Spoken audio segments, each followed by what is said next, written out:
decisão do destino desse homem recai sobre os ombros de vocês, de vossas excelências. O senhor Alberto, que está sentado aqui hoje, é um homem humilde. Tem seus 57 anos, não é 56, conforme identificado no RG. Está sentado nesse maldito banco do Pelourinho, onde pesa o pesado fardo do processo penal sobre os seus ombros. Diga-se de passagem, sozinho, porque não tem ninguém para estender a mão, tirando a defesa, que veio junto com a Defensoria Pública e hoje com a nossa banca. Ninguém. Hoje ele não tem mais família, infelizmente. É um homem humilde que não foi criado pelos seus pais, foi abandonado, foi criado pela sua tia, cresceu no interior de Colares, na qual sabemos que é difícil o acesso, mas conseguiu se formar como homem, conseguiu ter uma profissão honrada, que é como pescador. Ia para o mangue, conseguia caranguejo, conseguia o peixe, levava o seu pão de cada dia e prestava um serviço à sociedade, vendendo os produtos, os peixes, os caranguejos, que assim ele conseguia. Sabemos, vossas excelências, que qualquer pessoa que é abandonada no ambiente paterno, inclusive por ambas as partes, é difícil. Mesmo que a pessoa relute contra isso. Sabemos que é difícil crescer, se formar como homem, obter uma profissão. Desde sua infância foi abandonado. Sequer teve uma passagem policial ao longo da sua vida. Nunca respondeu um processo criminal, mas conhecido como réu primário dos demais. Dito esse breve resumo sobre o senhor Alberto do Carmo, que ele está no plano das teses da defesa, merecem uma hora e meia da atenção de vossas excelências. Para quem sabe, talvez tentar mudar o rumo da vida deste homem. Hoje, apesar de tudo que está sendo dito e feito aqui por este homem, eu me sinto honrado de estar na presença de vossas excelências nesse município, tendo a oportunidade de ter debruçado, estudado o caso do senhor Alberto, podendo identificar teses e possíveis chances que ele possa ficar em liberdade, para que ele tenha alguma chance perante a sociedade, para que ele volte e tenha uma oportunidade. Os fatos narrados pela acusação, vossas excelências, obviamente merecem atenção. O parquê está aqui hoje como fiscal da lei. O entendimento do Ministério Público é que houve o dolo, a vontade de agir, queria agir dessa forma, diferente do que a defesa entende. Porque temos uma interpretação diferente e identificamos que a ordem lógica dos fatos não foi como essa. Porque, infelizmente, cada um de vossas excelências, e nem os titulares, nem os operadores do direito que aqui estão, saberemos. Só eles sabem. As vítimas, o acusado. Porque estamos tratando hoje sobre a verdade processual. Aquilo que está dentro do processo. Aquilo que foi apresentado pelo Ministério Público, aquilo que vocês estão aqui ouvindo, dando atenção e fazendo seu juízo de valor.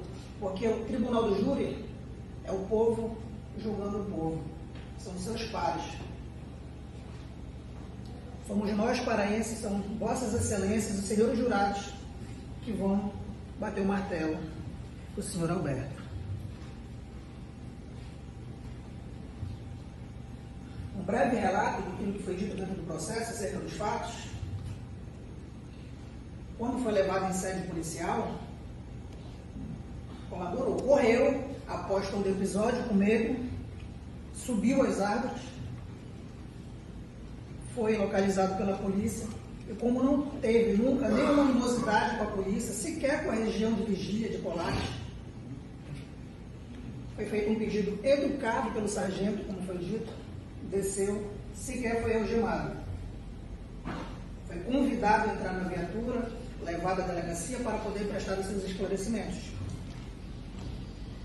Colaborou com a justiça, vossa excelência, demonstrando que foi um episódio fatídico. Ele não é um menino periculoso. Entende-se legítima defesa usando moderadamente dos meios necessários, repelindo injusta agressão, atual ou iminente, direito seu ou de outro. Ou seja, Vossas Excelências, agiu para defender sua integridade física e a sua vida. Como foi dito pelo doutor, não há crime quando a gente pratica o fato em legítima defesa. E são 5 os requisitos. Vamos enumerá-los. A existência de uma injusta agressão. Para defender a sua mãe, o atacou, senhor Alberto. Qual foi uma forma de se identificar e de poder se defender? Encontrando o meio disponível. A agressão tem que ser atual. Após a discussão, o senhor Alberto foi atacado. Para defender a honra de sua mãe, o atacou. Contra direito próprio ou de terceiro. O senhor Alberto, um desses requisitos, era defender o seu próprio direito, a sua vida. Naquele momento de animosidade, não é a razão que prevalece. É um instinto. Repito, somos animais antes de mais nada. É um instinto que vai agir. E os 2 requisitos que julgo mais importantes. Usando os meios necessários. Após o ataque, diante do senhor Alberto, ele encontrou o que estava disponível. Poderia ser uma pedra, poderia ser uma arma de fogo, poderia ser um pau, ou as próprias mãos. Mas não, ele identificou o interessado e assim reagiu. E usou moderadamente. Vossas Excelências devem estar pensando como moderadamente se ele atingiu ambas as vítimas e ficaram com essas lesões. Repito, se tivesse animosidade, a vontade, o dolo, ele teria ceifado a vida de pelo menos um. Porque no momento do calor da emoção, vai golpeando quantas vezes forem necessárias para poder atingir. Ou seja, não teve o caminho do crime. Não teve, ele não cogitou, não pensou, não planejou. Ele não preparou separando o interessado, esperando aquele momento de executar e consumar. Não houve premeditação, Vossas Excelências. Foi um instinto, agiu, infelizmente. Um episódio fatídico. Quando estamos diante de uma situação assim, agimos como animais. É um instinto emocional nosso. Todos nós estamos diante de passar por qualquer situação dessa. Eu ia dar um exemplo da semana passada, mas eu vou dar um exemplo de hoje, do ambiente da cogitação. Estávamos vindo para cá, para poder fazer a defesa do senhor Alberto, e um cidadão num carro qualquer colocou nós em perigo, fazendo uma ultrapassagem. Na minha cabeça, naquele momento, se o que está dentro fosse pautado na lei e pudéssemos ser punidos, talvez eu estivesse nesse banco. Ele colocou a nossa vida em risco. Todos nós estamos sujeitos a passar por isso um dia. Por isso temos que ter a empatia, pelo menos ouvir, quem sabe dar uma oportunidade de um recomeço. Porque até o ladrão que foi crucificado ao lado de Jesus teve uma segunda oportunidade. Para machucar, por vontade ou não. Mas já fizemos isso em algum momento da nossa vida, seja com a nossa mãe, com o nosso pai, com o nosso filho, com alguém que a gente ama, ou com qualquer pessoa da rua.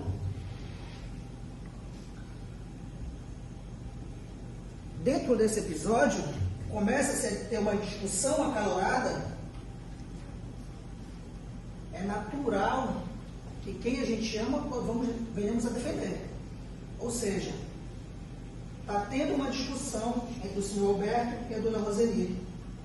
Mesmo que ele esteja falando algo que fosse machucar a honra dela, um filho, o que ele vai fazer minimamente?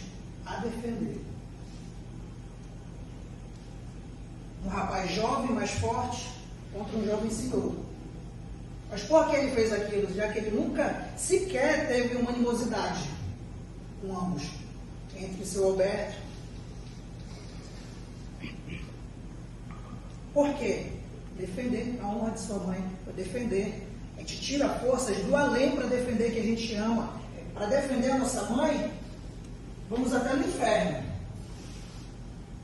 Mas a gente se vira. Ou seja, dentro desse momento que ele ataca o senhor Alberto, qual é a reação de qualquer ser humano? Tem três possibilidades, Vossas Excelências. Ele fica inerte, dá o outro lado da face. Não somos perfeitos para isso. Só um ser humano que habitou a face da terra, e Vossas Excelências sabem que fez isso. A outra é fugir. Se houvesse a possibilidade, talvez. O episódio não permitiu isso. Ou que qualquer instinto do ser humano, porque antes de sermos humanos, somos animais. Nós reagimos. Se passamos por um cachorro e um ser humano mau caráter chuta, ele vai ter duas oportunidades. Ou fugir, ou se defender. Via de regra, ele ataca. Naquele momento, um jovem mais forte o ataca, e ele encontra uma oportunidade de se defender com a primeira coisa que o vê, tentando manter sua integridade física e a sua vida. É um jovem senhor. E o que foi alegado no processo, e hoje aqui, é que merece destaque, é a ordem. E como foi dito. Pode vir aqui, doutor, por gentileza?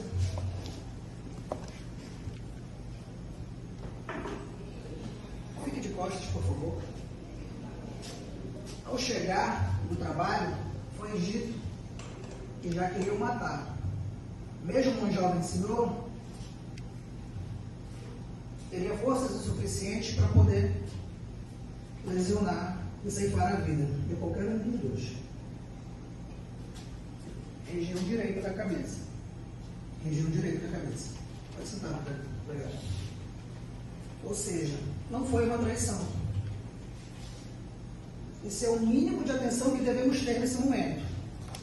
A região direita da cabeça, se fosse pelas costas. E não foi. Como foi apresentado pelo parquet, foi na região esquerda.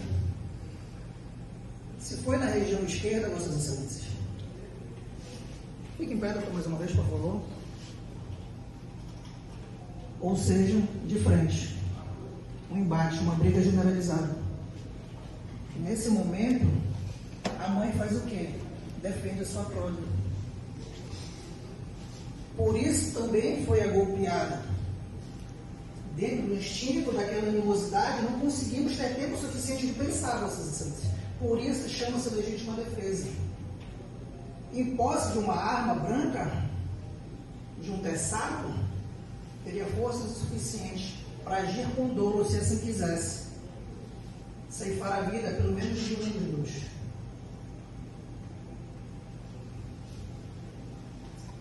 O réu, via de regra, são os advogados, os promotores, os juízes, acadêmicos de direito e hoje Vossas Excelências, que irão julgar se ele cabe, se ele se enquadra dentro desse requisito. São Vossas Excelências que vão pensar, vão refletir se existe essa possibilidade da verdade processual. Se essa versão ela é mais lógica, faz sentido para Vossas Excelências. Não estamos aqui para lhes convencer, mas para apresentar uma tese que talvez possa fazer sentido para Vossas Excelências.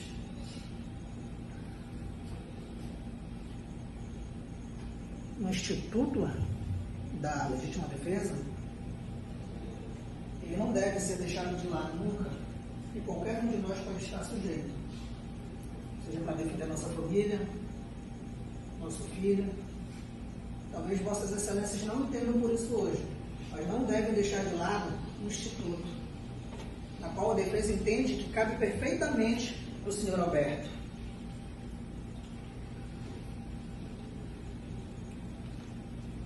O cárcere, Vossas Excelências, ele é extremamente pesado. Fiz um cálculo no escritório, um cálculo de padaria, que se alguma de Vossas Excelências entender ou gostar de cinema como cinéfilo, pode fazer uma comparação com Interestelar. Ali o tempo passa diferente. São mais de 8.640 horas.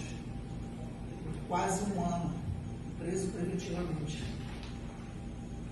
Vossas Excelências vão decidir se ele vai permanecer Se Vossas Excelências podem entender pela legítima defesa, ou quem sabe por uma desclassificação da lesão corporal, ou quem sabe uma clemência, um perdão. Mas cabe a cada um de Vossas Excelências pensar. Sempre digo, Vossas Excelências, e digo aos senhores jurados, que o Tribunal do Júri é o Tribunal das Lágrimas, onde não há vencedores e não há perdedores. Porque, infelizmente, hoje alguém vai sair daqui sorrindo e alguém vai sair daqui chorando. Falar sobre vitórias e derrotas da nossa parte é muito subjetivo. Fala sobre o nosso ego como ser humano. Eu ganhei no júri, eu perdi no júri. Não é isso aqui. Hoje é sobre a liberdade deste homem e sobre as vítimas. E Vossas Excelências vão decidir.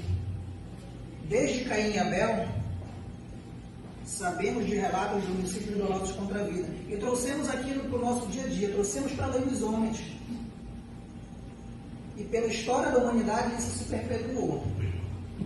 Infelizmente. E afirmo que só o Armagedon pode corrigir isso.